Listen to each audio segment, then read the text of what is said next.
or have another print disability which makes reading, holding a book, or turning a page difficult or impossible. The content is copyrighted by the respective publishers. For more information, please visit us on the web at nfradioreading.org.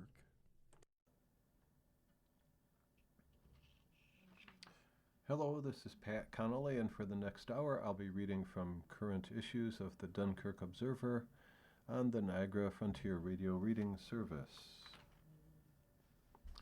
First up, from the back page of the Tuesday, July 7th issue, an interesting aerial photo.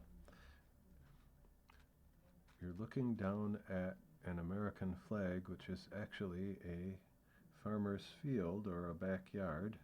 The caption of the photo says, "A flag was mowed into a backyard on Friday to celebrate the 4th of July in Sheridan. It measures 65 feet by 125 feet and should be able to be seen from airplanes near Dunkirk. The mowing was done in honor of 250 years of America." From the front page of the Tuesday, July 7th Observer, "Just getting started. Eastern Lake Erie delivers world-class summer fishing," by Forrest Fisher. While Western New York has currently endured some of its highest heat index readings in recent years, anglers on Eastern Lake Erie are enjoying some of the hottest fishing the region has seen in decades. Between Sturgeon Point and Barcelona, New York, summer has created ideal conditions for trophy walleye, world-class smallmouth bass, and award-winning cold-water lake trout that often reach 25 pounds and more. Walleye remain the undisputed favorite among visiting anglers. They're not only abundant, they're one of the finest tasting freshwater fish available. Fisheries biologists estimate Lake Erie supports well over 100 million walleye, and the Eastern Basin walleye populations continue to grow. As summer warms the lake's shallower western basin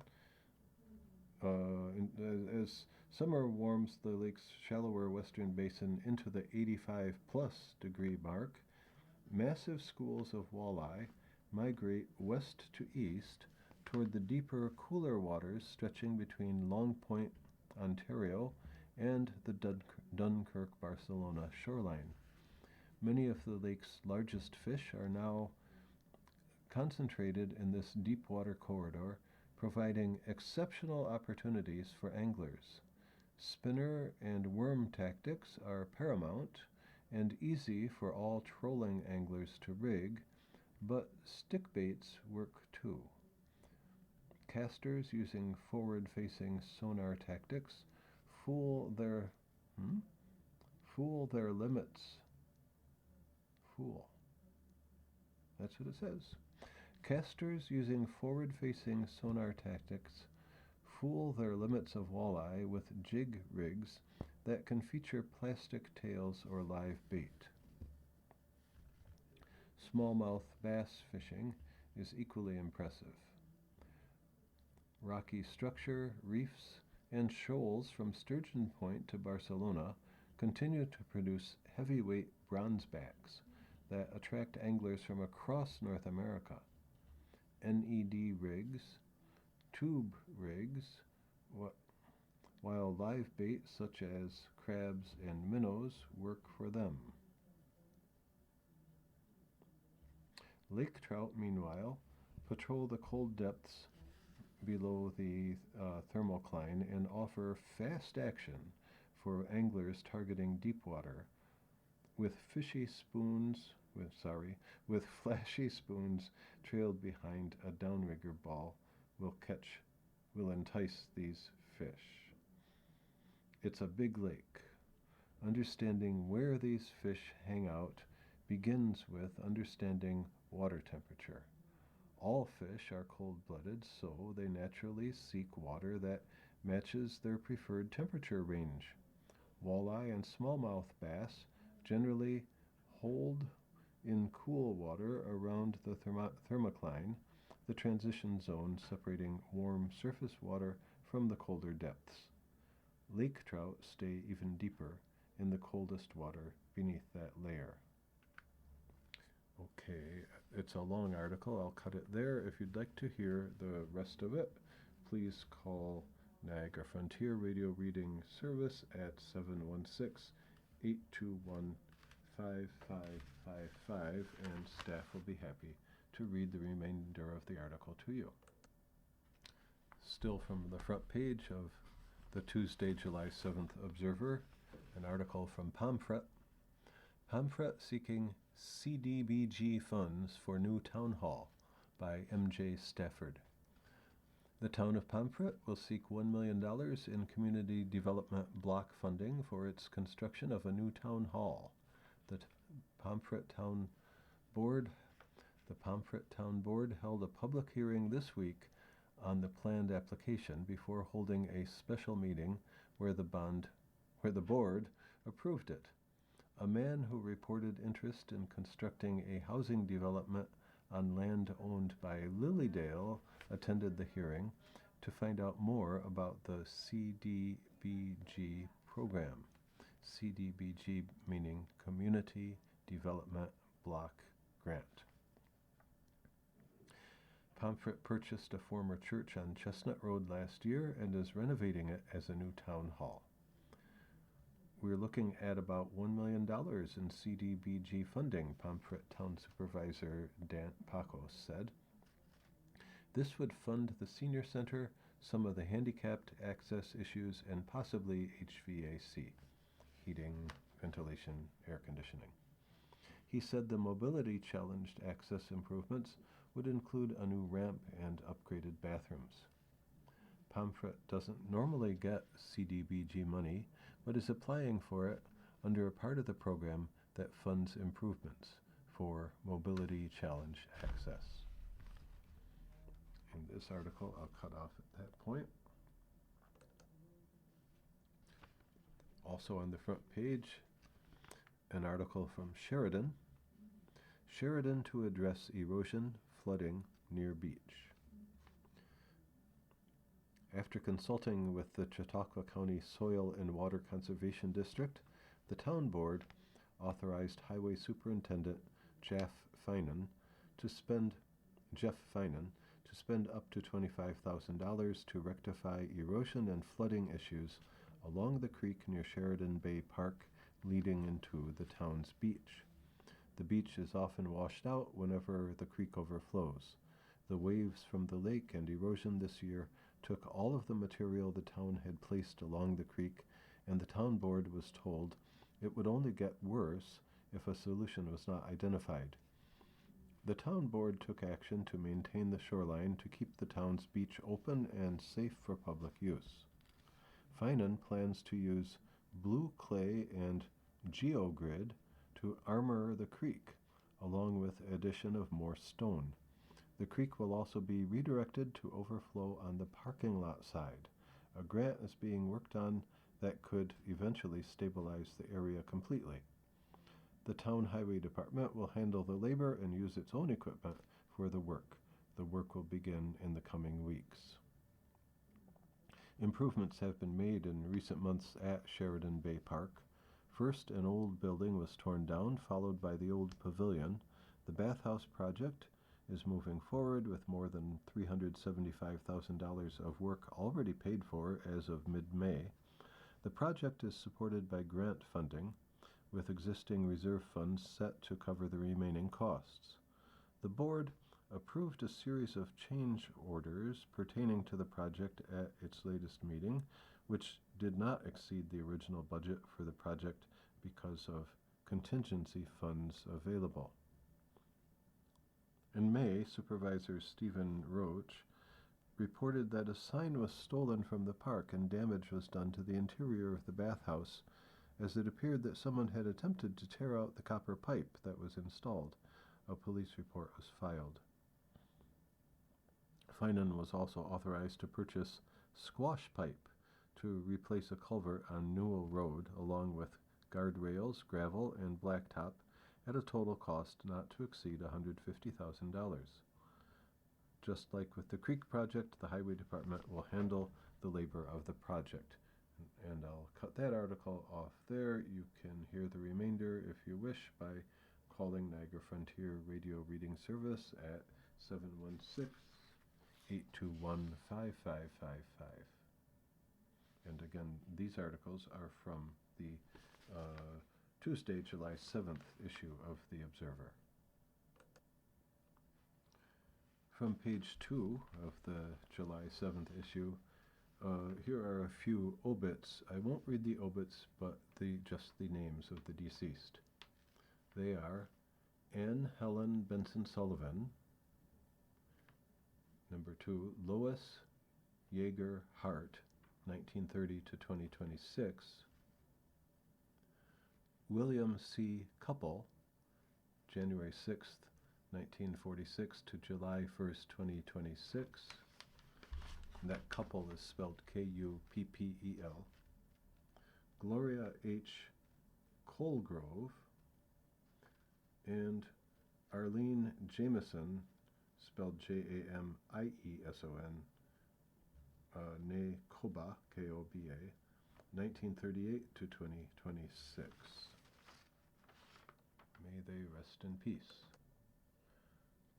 From page A5 of the Tuesday, July 7th issue of The Observer, Mall Owner Files New Assessment Challenge by John Whitaker. Lakewood. The Chautauqua Mall is again challenging its tax assessment. On Friday, Chautauqua Mall Realty Holding LLC filed an Article 7 filing in the State Supreme Court in Mayville, asking the court to review the assessment of the 3 parcels that make up the Chautauqua Mall property, 2 located at 318 Fairmount Avenue and 1 at 300 Fairmount Avenue. Friday's filing is similar to one filed July 2nd, 2025, in which the mall's attorneys requested a decrease from the proposed $7.825 million, that would be $7,825,000 million, for the 3 parcels that make up the entire mall property, to $800,000. The property's value hadn't increased from 2025 to 2026. Okay, I'll abbreviate that one there. And on the same page, another article, IDA adjusts agreement for Stockton Solar Project by Gregory Bacon. Payments that are being made for a solar project in Stockton are being adjusted. In 2022, Cinta Solar, Cinta is spelled S-C-I-N-T-A, I think it's pronounced Cinta. In 2022, Cinta Solar LLC was approved to construct a 5-megawatt solar project at 7030 South Stockton Cassadaga Road, which is also County Road 71. It was to be placed on 26 acres of land. A payment in lieu of taxes agreement was also approved. During the recent Chautauqua County Industrial Development Agency meeting, it was announced that a new ownership group purchased Cinta Solar LLC in December 2024. While construction is well underway, the previously approved pilot for sales tax exemption was and pilot, by the way, is payment in lieu of taxes. While construction is well underway, the previously approved pilot for sales tax exemption expired in March. The new company asked that the exemption be extended. And again, pilot is payment in lieu of taxes. There were also a couple of modifications to the project. Instead of being a 5-megawatt project, it will now be a 4.5 megawatt project. In addition, instead of being on 26 acres of land, it will be on 21.8 acres of land. According to Christine Morabito with the County IDA, the new pilot payments will total $504,477 over 25 years, which is about $56,000 less than the original pilot agreement. The change is due to the project now being 10% smaller than originally proposed. and I'll abbreviate that article there. For this and other articles, if you wish to hear the remainder, please call the Niagara Frontier Radio Reading Service at 716-821-5555, and a staff member will be happy to read it to you. Those two articles, that is, the Chautauqua Mall and Stockton Solar Project, appear on page A5 of the July 7th Observer.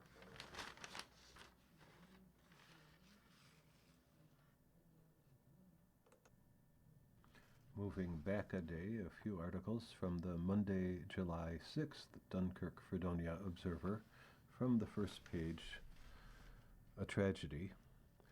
Rough waters claim life of boy 15 near Evans. The Evans Police Department is investigating a drowning in the rough waters that took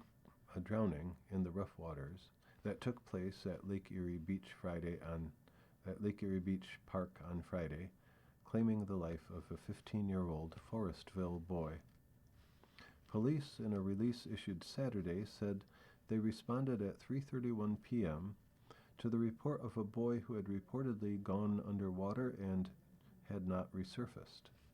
The teen was located after being spotted by park lifeguards, who then removed him from the lake and began life-saving measures until emergency personnel arrived. The boy was then transported by AMR ambulance to Mercy Hospital in Buffalo for emergency medical treatment, but later passed. Forestville Central School, in a Facebook post, reported the tragic news of the passing of Sky Han, H-A-H-N, who was to be a member of the 10th grade class. Sky was a valued member of the Forestville family, and his loss will be deeply felt by classmates, friends, faculty, staff, and all who knew him, said Superintendent John O'Connor.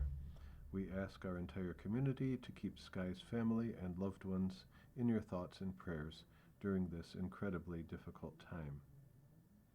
Town of Evans Police Department would like to thank the park lifeguards and all assisting emergency responders for their swift actions and professionalism during this incident, the release noted. From page A2 of the July 6th Observer, 4 injured after boats collide on Chautauqua Lake. Mayville.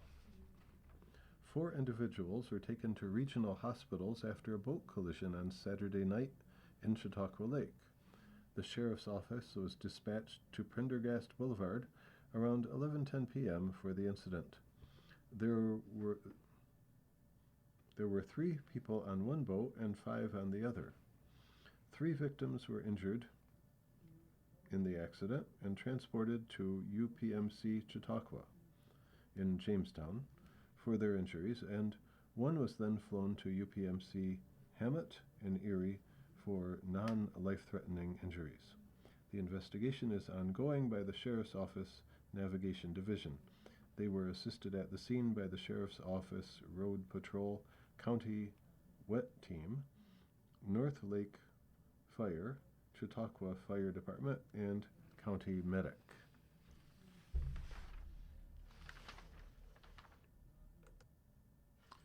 You're listening to a reading of articles and features from the Dunkirk Observer on the Niagara Frontier Radio Reading Service. Still from the front page of the July 6th issue of the Observer, Brockton seeks new sewer contract with prison, by Braden Carman. The sewer service contract between the Village of Brockton and the Department of Corrections and Community Supervision, abbreviated as DOCCS, D-O-C-C-S, Department of Corrections and Community Supervision, DOCCS. I'll read that again. The sewer service contract between the Village of Brockton and the Department of Corrections and Community Supervision, DOCCS, pertaining to the Lakeview Shock Incarceration Correctional Facility has run out. The clock is ticking for a new agreement to be finalized. We're going to work on, obviously, getting a new contract, Village Attorney Peter Clark said. Clark expects minor tweaks to the agreement this time around. The original agreement dates back more than a decade. The contract expired on April 30th. The village reserves the right to shut off service to the facility now that the contract has expired. The end of June would mark 60 days since the contract expired, which in the contract states that the village has the right to build docks for the service. The site supervisor is aware of the matter, and Rich Lewis, wastewater treatment supervisor, stated that something should be moving forward in the coming days. Let's hope Docks completes their end of the agreement, Mayor Craig Miller said. I'll abbreviate that article there. From the July 6th Observer, I'll read the names of the people for whom there are obituaries, and they are Patricia Lou Haskin Nellis, October 10th, 1942 to June 26, 2026. David Anthony McInerney, June 3rd, 1942 to June 29th, 2026.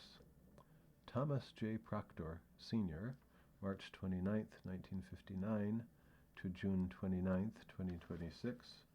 And William C. Kupple, Kuppel. Going back a few days from the Thursday, July 2nd, Dunkirk Observer, page A1. Message for Power. Forum discusses possibilities with nuclear. Many of northern Chautauqua County's elected leaders are clearly intrigued by the possibility of a nuclear power plant in Dunkirk. One of the politicians convened a panel of nuclear industry players and advocates for a presentation Tuesday at SUNY Fredonia. State Senator George Borrello invited local officials and the media to the Williams Center event, which featured 5 men who spoke about different facets of nuclear power. The officials observed in attendance by the Observer included Chautauqua County Executive P.J. Wendell, County Industrial Development Agency Chairman Mark Geise, G-E-I-S-E, the City of Dunkirk's Mayor Kate Widowich, I do not know about the pronunciation, W-D-O-W-I-A-S-Z, and Councilman Frank Torrain, and Pomfret Town Supervisor Dan Pacos. The session was titled Dunkirk Local Leaders Nuclear 101 Forum, Geise stated. No, Geise started it off with some comments, then invited Borrello, Wendell, and Widowich to make a few of theirs. Geise said the forum was intended to provide elected officials and other leaders a foundational understanding of advanced nuclear and its potential role in the future of Dunkirk and Chautauqua County. Borrello said he actually first had the conversation about next-generation nuclear power in Chautauqua County a couple years ago when the governor hosted an energy summit in Syracuse. He said, "We need more base load power. That's the bottom line. Certainly nuclear power is one of those options." Widowich said, "This is exciting. This is the future of our community, we hope." She noted a similar Nuclear 101 event held by the city of Dunkirk last year. "We all have to agree that something needs to be done to protect New York's grid," she said. The mayor said Tuesday's session was intended to offer a better understanding of what the future holds for us. Widowich, I'm sorry, I don't know how to pronounce the mayor's name. Widowich. I'll stay with Widowich. Expressed appreciation that representatives from Genover were in attendance. The company is acquiring NRG's mothballed nuclear plant property at Point Gratiot, Gratiot, which local leaders have eyed as a possible site for a nuclear plant. There's a little left inside. I'll read it. Nuclear isn't new. Nuclear has been around for a long time, Wendell said. We have to get past the fear of it. More power is needed to help revive Western New York, and nuclear could provide it, he said. The 5 nuclear industry speakers were Keith Shue of Nuclear New York, this Shue is S-C-H-U-E, of Nuclear New York, a nuclear power advocacy organization, Andrew Whitaker of the University at Buffalo, who spoke at the previous Dunkirk Forum, Greg Lancet of the United Association of Plumbers and Pipe Fitters, who commented on job opportunities, Hunter Dare of Oppenheimer Energy, and Carl Perez of Exodus Energy. End of article from the July 2nd Observer, front page. Also on the front page of the Thursday, July 2nd Observer, Fredonia eyes easing use of electronic signs by M.J. Stafford. The Village of Fredonia government is eyeing a new law to make it easier for businesses to use electronic signs. A public hearing on the proposed law is scheduled before the trustees' next meeting Monday. It's set for 5:30 p.m. Trustee Paul Wandel asked Mayor Michael Ferguson to summarize the intent of the change at a Monday workshop. Ferguson replied, "Some of the restrictions in the past have been for historic areas and these types of things. I don't mean this as an insult. I'm sure it'll be taken that way. Some of the hypocrisy of why we weren't allowing signs in part of the community was for historic districts, and yet this very building, which is a historic building on its own, has 2 of the largest electronic signs hanging off the side of it." End quote. Ferguson added shortly thereafter, "We have a couple of different requests from long-standing companies to have signs put in their building and one put on their lawn. Actually, I'm not sure how much information the companies want talked about right now." He later went ahead and talked about them anyway.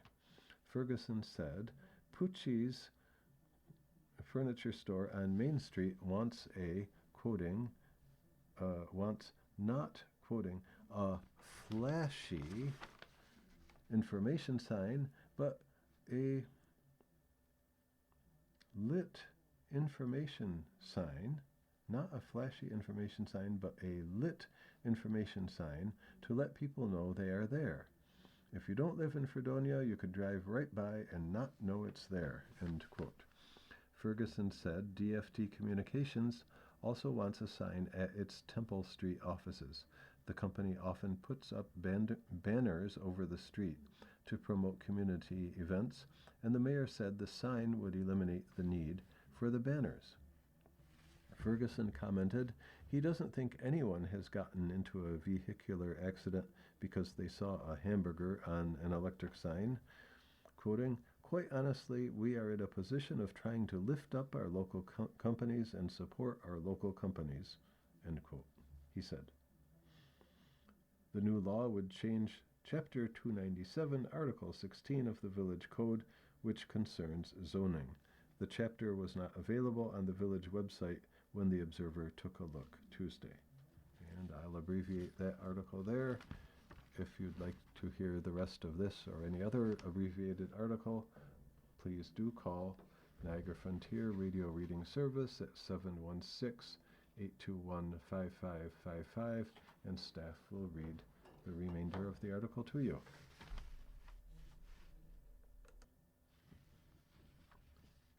From page A6 of the July 2nd Observer, Forest Lodge marks 50 years at site. On July 3rd, 1976, the members of Forest Lodge 166 F&AM completed and dedicated their new building on East Main Street in Fredonia. For almost 100 years prior, they had called home the 4-story concert hall located across from the Barker Common, which was destroyed in a devastating fire in 1973, which started in the Village Square restaurant. This Friday, the Lodge celebrates 50 years in their current location. To celebrate the occasion, Forest Lodge will be hosting an anniversary rededication toast, which will be open to the public. Starting at 6 p.m., there will be refreshments, tours of the lodge, library, and museum, public remarks, a historical reflection, and a champagne toast. I guess that was on July 3rd. Forest Lodge was founded on June 11th, 1816, 11 years prior to the formation of the village of Fredonia. Many of the early members were also founding members of the community, with streets still named in their honor. Almost 200 years ago, members also assisted with the building of the Fredonia Normal School, which later developed into what is now SUNY Fredonia. The members of Forest Lodge 166 invite you to join them on Friday, that was July 3rd, at 6 p.m. at 321 East Main Street in Fredonia for the festivities. Well, July 4th has come and gone, but this article from the July 2nd Observer, the last page, might be interesting. Jerry to open buried time capsule on 4th by Sarah Holthouse from Jerry, New York.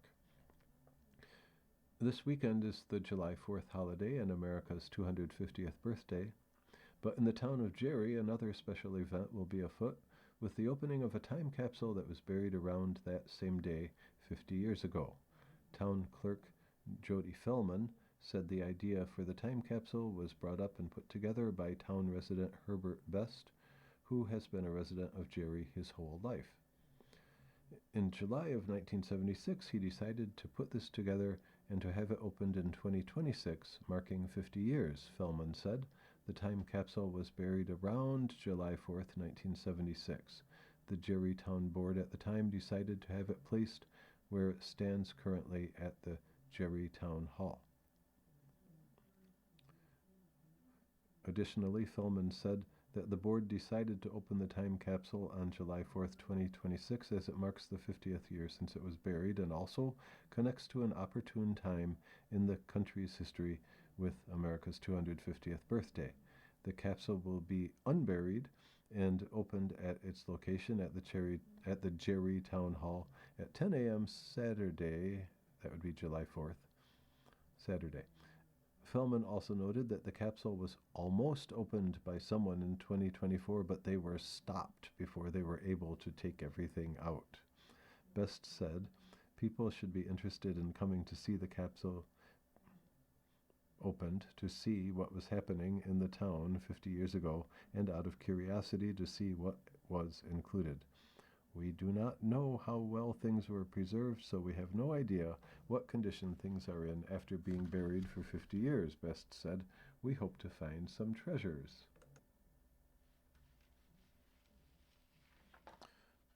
You're listening to a reading of articles and features from the Dunkirk Observer on the Niagara Frontier Radio Reading Service. So going back a few days to Tuesday, June 30th, in the Dunkirk Observer's front page, high school graduation, savoring the moments. Fredonia class of 26 traces their journey at commencement by Roger Koda, and I'll read about half of this article. Starting with a quotation, "This class has really impressed me in my first year here, both in their abilities and leadership in classes and in sports and extracurriculars that they do to become a phenomenal student body." That observation, made by Fredonia High School principal Ronald Tonelli just days before school's 95th annual commencement with more than 100 students, was affirmed Sunday afternoon in the Harry A. King Concert Hall on the SUNY Fredonia campus.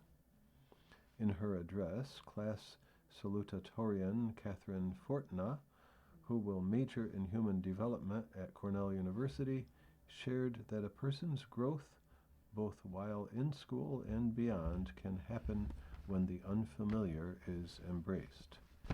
Many seniors have developed a 5-year plan, a retirement strategy, and a general roadmap to life. But Fortna discovered that many of the best parts of high school, long walks with friends, spur-of-the-moment football games, and clubs joined on a whim, hadn't been planned. They were moments that seemed insignificant at the time, but became some of my favorites, Fortna shared. We opened up to new experiences and bet on ourselves even when no one else did. We went from uncertain freshmen to thoughtful young adults. That growth happened because we were willing to embrace the unfamiliar, said Fortna, who is also president of the senior class. Skipping to the end of that article, let's read the academic awards to that senior class. Academic awards presented to students were as follows. The Lauren Arch Memorial Scholarship to Charlotte Caserta, the Ricky Bergstrom Memorial Scholarship to Gracia Domenico, Jackson Golnitz, Allison Helwig, and Sidney Hoffman, the Gabriel Bart Caruth Memorial Scholarship to Brady Crawford, the Lovemore Foundation Scholarship to Molly Tuccio, the Roger L. Pacos Memorial Scholarship to Olivia Balch, Gianna Novelli, Alexandria Ferguson, and Cooper Stenger. So I will abbreviate that article there. You can hear the remainder by calling Niagara Frontier Radio Reading Service at 716-821-5555. That article is on page 1 of the June 30th Dunkirk Fredonia Observer.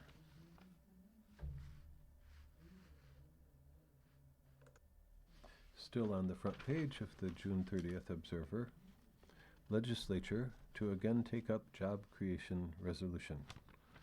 A long article of which I will read about half. It's by Gregory Bacon and Mayville.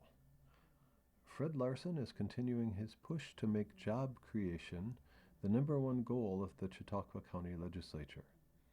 Larson, a Democrat from Jamestown, pre-filed a resolution for Wednesday night's Chautauqua County Legislature meeting entitled Declaring Job Creation the Number One Economic Development Goal. The resolution was not reviewed by any of the legislature committees in June and was sent to committee for review for a possible vote next month. During the discussion, Larson said he felt the resolution was simple enough to not need to be reviewed in committee. He read the entire resolution, which only has 4 whereas clauses and 2 resolved clauses. In it, the resolution notes jobs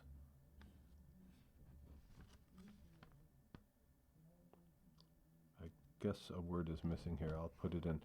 In it, the resolution notes jobs lost at Bush Industries, Serta Mattress, Truck Light, Monofrax, Carriage House, and Petrie Baking, totaling around 1,500 positions lost. The resolution also states that Chautauqua County has lost more population since the 2010 census at the highest rate of any western New York county. The resolution, which hasn't been passed, states that the county is, quoting, declaring job creation as the number one goal and calls for governmental grants, payment in lieu of tax agreements, also called pilots, exemptions from sales taxes and mortgage taxes, low-interest loans, and taxpayer-funded infrastructure improvements be directed as private investment that will create jobs for our residents. Last year, when the county legislature set goals and objectives for the county planning department, Larson wanted to have job creation listed as the number one goal. His proposal was rejected. A month later, fellow Democratic legislator Bob Bankowski of Dunkirk introduced a resolution declaring job growth as the number one goal of county economic development efforts for 2026 to 2029. the description of the wrangling and discussion gets quite complicated and long. I'll cut this article at this point. It is on page 1 of the June 30th Observer, and you can have the rest read to you by calling 716-821-5555.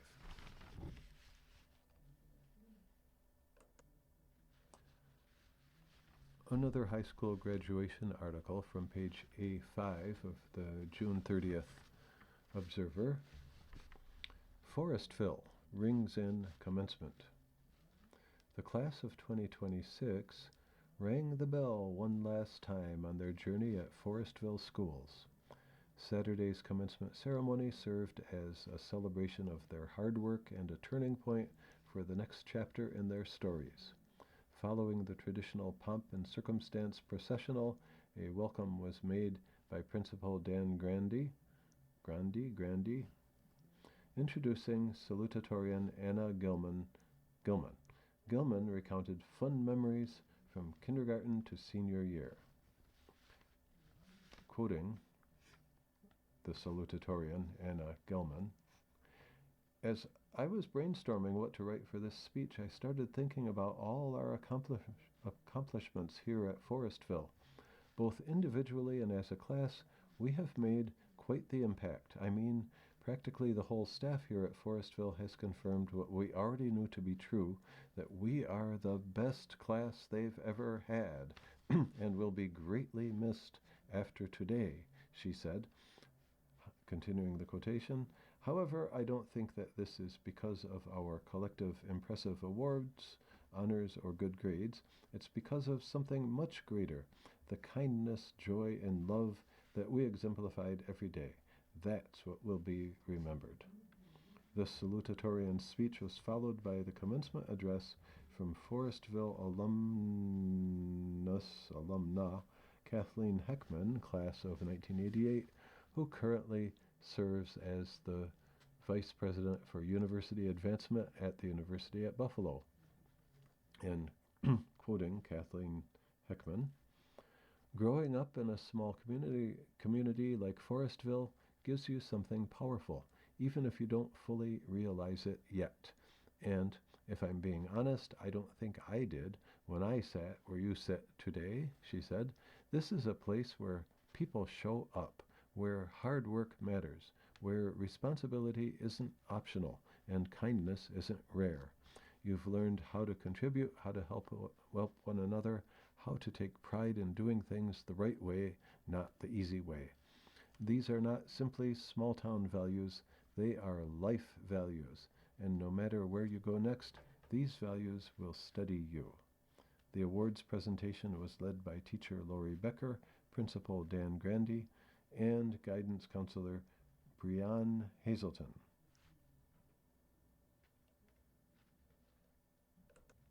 Abbreviating some text from the middle of the article, Board of Education President Andrea Spengler and District Superintendent Dr. John O'Connor presented diplomas to the Forestville class of 2026 before they turned the tassel. Then the graduates headed outside for the traditional bell-ringing ceremony, signifying the end of the school year and their days at FCS. Forestville Central School. Graduation ended in a pop of confetti and the cap toss. Congratulations to the class of 2026. And from the same page, A5 of the June 30th Observer, South Dayton lists upcoming events. South Dayton. Another Wednesday night of music will be in the South Dayton Gazebo from 6:30 to 8:30 p.m. Wednesday by Tuck and Pope Country Music. Bring lawn chairs as hot dogs and soda are available for sale by the Village Hall. Check out the Depot's Rail and Movie Museum. Music in the Gazebo Committee is sponsoring The Story of the Bald Eagle with Jace Whiteman. The presentation is part of our nation's 250th year celebration. Whiteman will talk about the bald eagle's life and answer questions. Adjoining the presentation on display will be Linda Fredrickson's hand-carved eagle, great for a selfie, too. Saturday mornings, 9 a.m. to 1 p.m. next to the depot, farmers market with baked goods, vegetables, honey, homemade aprons, pillows, and cloth bags. To be a vendor at the market, call Cindy Lauer, 716-986-0358. Saturday, July 11th, 10 a.m. to noon, at the Backstreet Girls, 122 Oak Street, there will be a quilt ornament class by Nancy Johnson. Please call Karen Strickland, 716-988-5076 to sign up for the class. Also, July 11th and 12th, enjoy the South Dayton Volunteer Fire Department's tractor pulls. And an article from Mayville, County making call for foster parents. The Chautauqua County Department of Mental Hygiene and Social Services is seeking compassionate individuals and families to become foster parents and help provide safe, supportive homes for children in our community. Through the department's home finding team, prospective foster parents receive guidance and support as they explore opening their hearts and homes to children who may not have had their basic needs met or a safe place to call home. Foster parents play a critical role by providing temporary, stable, and nurturing care for children who are placed in foster care and remain in the custody of the department. Currently, Chautauqua County has approximately 52 traditional non-kinship foster homes. Many of these homes are full, and the need continues to grow as nearly 100 children are presently in the county's care. Children in foster care range from infancy through age 18 and may have medical, physical, or emotional needs. They come from all racial and ethnic backgrounds and may be placed individually or as part of a sibling group. To help community members learn more about becoming a foster parent, the department will host an informational session on Thursday, August 6th, beginning at 5 p.m. and lasting until 7 p.m. This session will be held in person at Mayville's Lakeside Park at 50 Westlake Road, Mayville, New York, in the Green Pavilion located to the right of the playground. So that's Thursday, August 6th, 5 to 7 p.m. in Mayville's Lakeside Park in the Green Pavilion. Following the informational session, the next round of pre-service foster parent classes will begin on Tuesday, September 15th, and will be held from 5 p.m. to 8 p.m. Classes will be offered in person in the North County area for September, then virtually for the month of October, and end in person in November through November 17th. Those unable to attend the informational session but interested in learning more about foster care in Chautauqua County are encouraged to visit this website, www.fosterlovechq.com. This is all one word, fosterlovechq.com.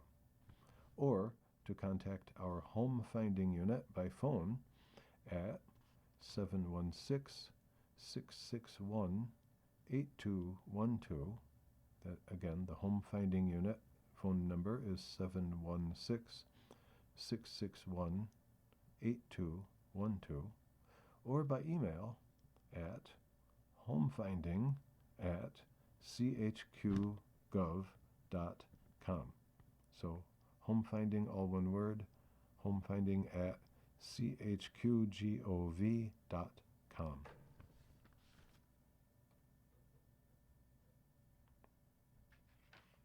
You're listening to a reading of articles and features from the Dunkirk Fredonia Observer on the Niagara Frontier Radio Reading Service.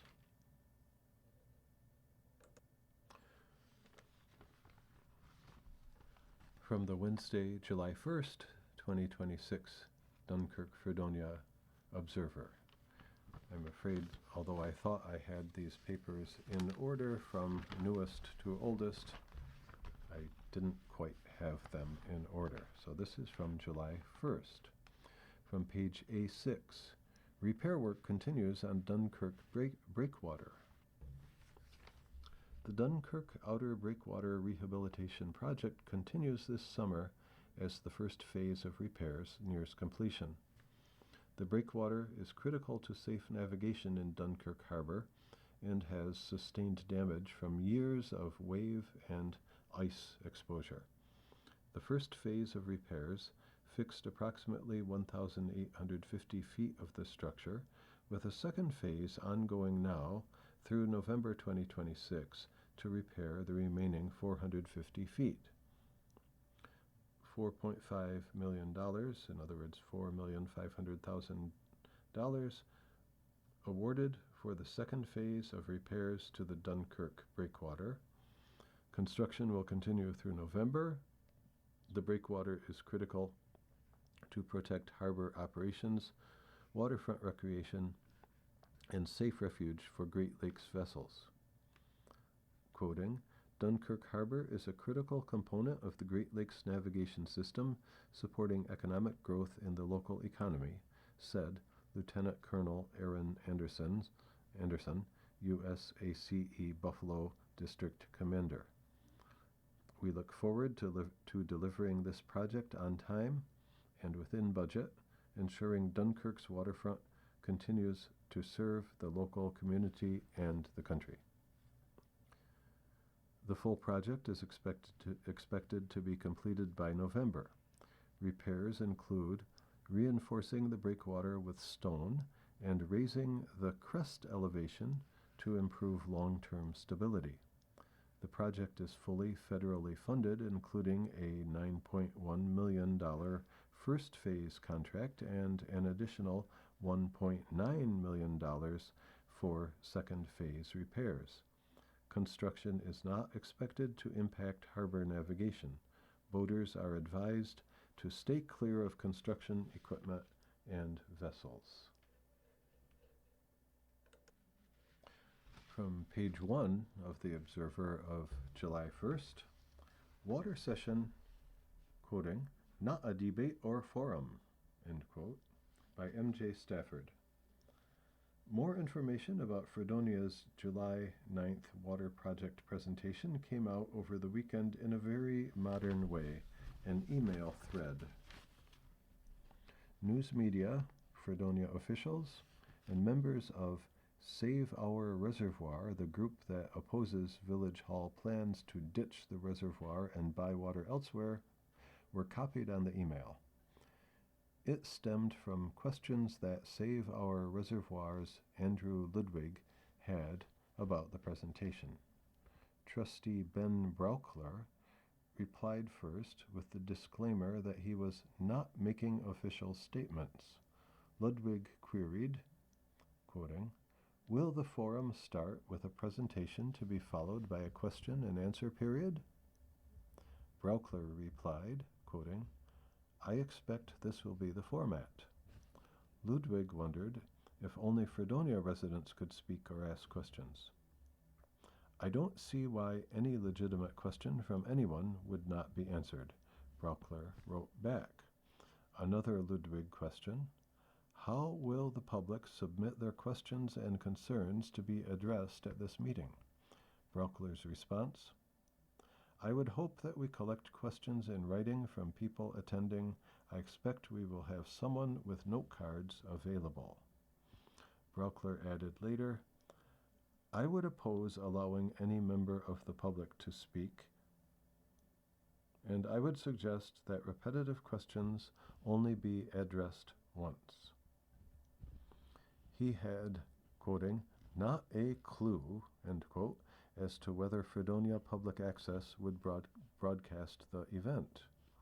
Ludwig also asked, if inaccurate statements are made by presenters, how will it be possible for members of the audience to immediately address those inaccuracies without being found to be out of order at this meeting? Brauchler said, I don't see where this is an option at all. If you find inaccurate statements, make your case in another forum.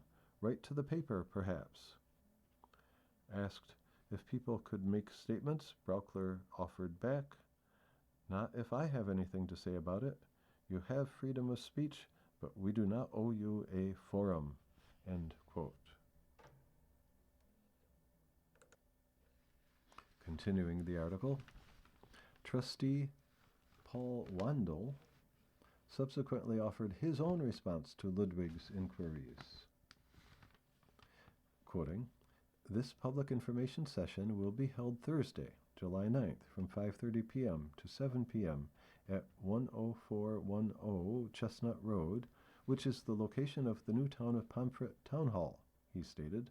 "Most importantly, the format of this event is a one-on-one dialogue, informal, with representatives from various entities which include the Village of Fredonia, La Bella Engineering, North County Water District, and Chautauqua County Department of Health."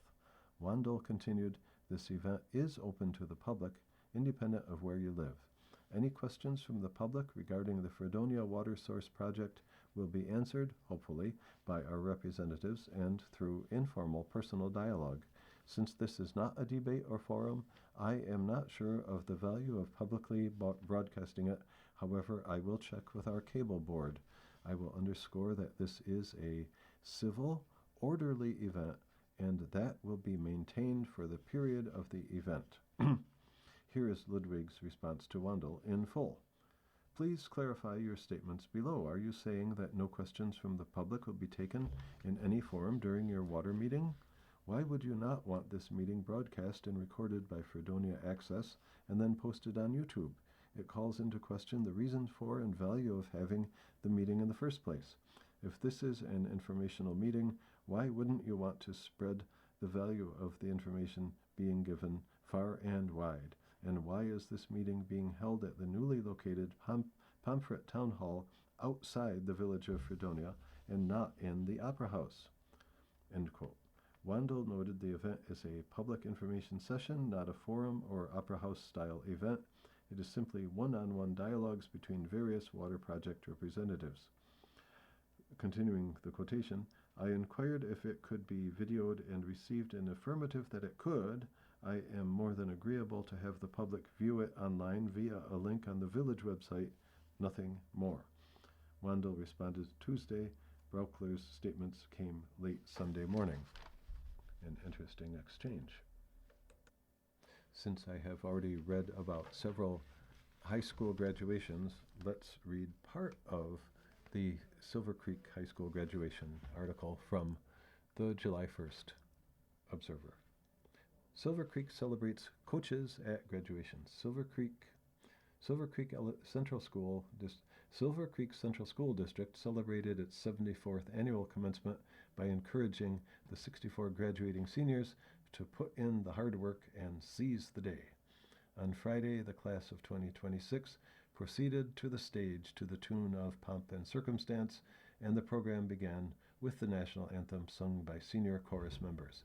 A traditional Seneca opening performed by senior Amiria Warrior, and encouragement in Seneca was said by Holly Ribage. The senior chorus also performed the song Time by Lucy Cook. Superintendent Dr. Katie Ralston welcomed graduates and their families, offering advice from the song For Good from the musical Wicked. And I'm afraid that's all the time we have. The hour is up. Good luck to the Silver Creek graduates. You've been listening to a reading of articles and features from current issues of the Dunkirk Observer. We read from the Dunkirk Fredonia Observer every Saturday at noon. Your reader has been Pat Connolly. Thank you for listening. Coming up next in the Niagara Frontier Radio Reading Service, we have a reading of our Northtown Bee papers, which includes Amherst, Clarence, Cheektowaga, Depew, and Lancaster. At 2 o'clock, we have our Southtown papers, which is the Orchard Park Bee, East Aurora Bee, West Seneca Bee, and Hamburg Sun. Following that, 3 o'clock is the Ampole Eagle. Stay with us.